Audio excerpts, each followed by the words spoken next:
Narito tayo ngayon upang matunghayan ang nagiinit, nagbabaga at talaga namang usap-usapan at nagtitrending na latest issue ni Ate Erica.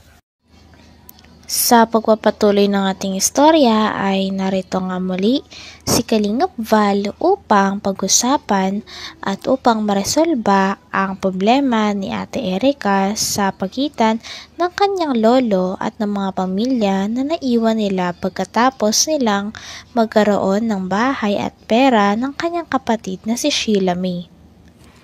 Dito nga ay nabanggit ng pinapanood ni Kalingap Val na kung hindi daw dahil sa Kalingap ay hindi makikilala ng lahat si Ate Erica, kaya malaki ang utang na loob nito sa Kalingap. Magaling talaga si Bupil mag-reaction. Nakita niya, materialistic daw yung dalawa. Siya lang po ang tanging nakakaalam niyan. Yung iba dyan na reactor, di nila alam yan. Nakalino si Bupil ay. Ano na lang, yung salitang pakikisama. Kung hindi dahil sa Kalingap, wala silang magiging sponsor. Yun, hindi totoo sila yan. Kaya sila nagkaroon ng sponsor. Bupil, ang bright mo. Pero Makati daw po ang kanyang, ngala-ngala.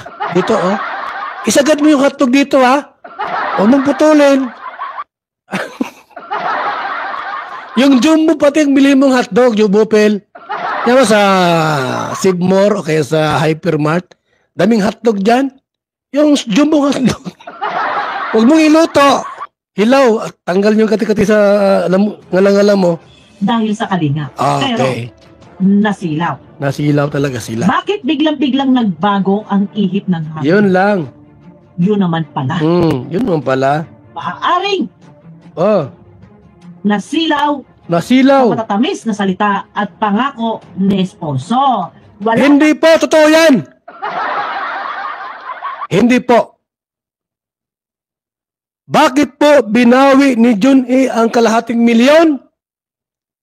Alam niyo kung bakit? Anong sabi ni tita? Kahut-hutang dila. Ano yung anong meaning niyan? Kahut-hutang dila, mga kalingap.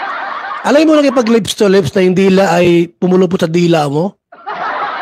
Nasubukan niyo po yung ganun mga kaibigan? Halimbawa, asawa mo, nag lips to lips ka, tapos yung dila niya, pilip-pilip sa dila. Bastos ka. Ano ang ibig sabihin nun? Kahut-hutong dila kayo. Masarap, matamis na pangungusap. Ginapang po ni Sheila May. Ayon kay tita, ginapang ni Sheila May si Jun E. Yung gapang na kahut-hutang dila. Mayroong pagnanasa. Alam mo yung mga kalingap, yung may konting yung inano mo siya. Dito din ay pinag-uusapan kung sino ba talaga ang nag-start ng conversation sa pagitan ni Sheila May, ni Ate Erica at ni Sir Jun A. Sino nga ba talaga ang nag-first move at ang unang nag-message sa kanilang tatlo, kaya naman nabuo ang kanilang mga relasyon sa isa't isa.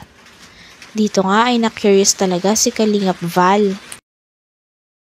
Sa mga pangako o sa pera. Ang tanong! Ayun na guys, muli nagbabalik.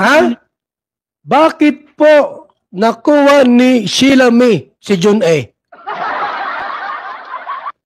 Sino po ang unang nag-chat at naghanap ng account? Si Sheila May, si Erica o si Jun A? Kaya mong sagutin yan. Kayang sagutin yan ni tita. Tita! Huwag kang lumapit kay Kapitongski. Jesus! Huwag kay Kapitongski. Wala man yung... sa akin mo ilahad-lahat. Tita, para malaman natin yung buong kwento. Sino po ang nag-reach out? Si Jun A? O si Sheila May? O si Erica? Bakit po nalaman nila ang isa't isa? Di mo pwede si Kalinga Prab. nasabihin ni Kalinga Prab, Erika, ito si John A, i-add mo sa Facebook mo. Hindi mo pwedeng ganon. It's against the rule na yung beneficiary pa magkaroon ugnayan sa sponsor. Bawal yan. Direct. Na yung sponsor po magdirekta doon sa beneficiary, bawal po yan. Matik po, alisin namin sa Kalingap yan. Bawal po yan. So, ibig sabihin po, sino kaya yung unang nag-reach out? Baka hinahanap ni John A. si Erika. Nakita ko sa mga vlog ni Kalinga Prab, maganda itong si Erika. Hoy, hindi maganda si Erika. May itsura lang. Nakita ko yung personal. Sus! May itsura. Pero hindi maganda po. Hindi ako naakit. Hindi ako naakit. Kasi kung maganda yan, maakit niya ako. Wala man lang. Walang kaapil-apil. Sila may mataba pa. Ang maganda po si Biancy. Tanda ni Biancy. Na-inlove ako kay Biancy. Ido! Dito rin ay nabanggit nga ni Kalingap Val ang isang rule sa Kalingap. Ito daw ay bawal magkaroon ng ugnayan ang sponsor sa mga beneficiaries o magkaroon ng kontak o pag-uusap tungkol sa mga sponsors na magaganap. Kailangan nga ay malaman ito ng Kalingap sapagkat Kalingap ang nag-organize ng mga ito at talaga namang ito rin ang tungkulin ng mga Kalingap kung bakit sila naging mga vlogger. Sino po ang nag-reach out? Si John A. o si Sheila May o si Erika? Bakit po nalaman nila ang isa't isa? Di mo pwede si Kalinga Prab. Nasabihin ni Kalinga Prab, Erika, ito si John A, i-add mo sa Facebook mo. Hindi mo pwedeng ganon. It's against the rule na yung beneficiary pa magkaroon ugnayan sa sponsor. Bawal yan. Direct. Na yung sponsor po magdirekta doon sa beneficiary, bawal po yan. Matik po, alisin namin sa Kalingap yan. Bawal po yan. So, ibig sabihin po, sino kaya yung unang nag-reach out? Baka hinahanap ni John A. si Erika. Nakita ko sa mga vlog ni Kalinga Prab, maganda itong si Erika. Hoy, hindi maganda si Erika. May itsura lang. Nakita ko yung personal. Sus! May itsura. Pero hindi maganda po. Hindi ako naakit. Hindi ako naakit. Kasi kung maganda yan, maakit niya ako. Wala man lang. Walang kaapil-apil. Sila may mataba pa. Ang maganda po si Biancy. Tanda ni Biancy. Na-inlove ako kay Biancy. Ido!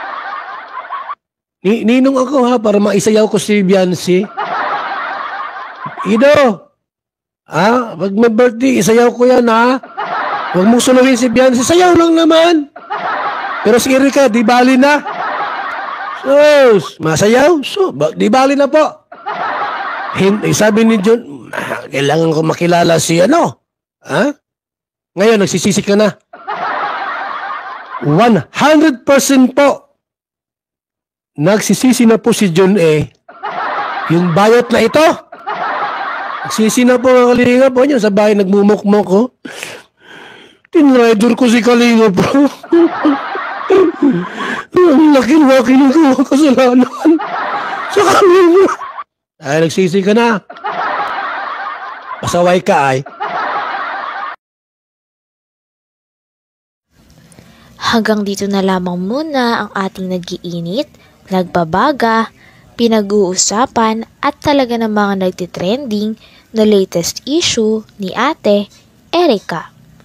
Maraming salamat sa inyong panunood. Hanggang sa muli. Bye!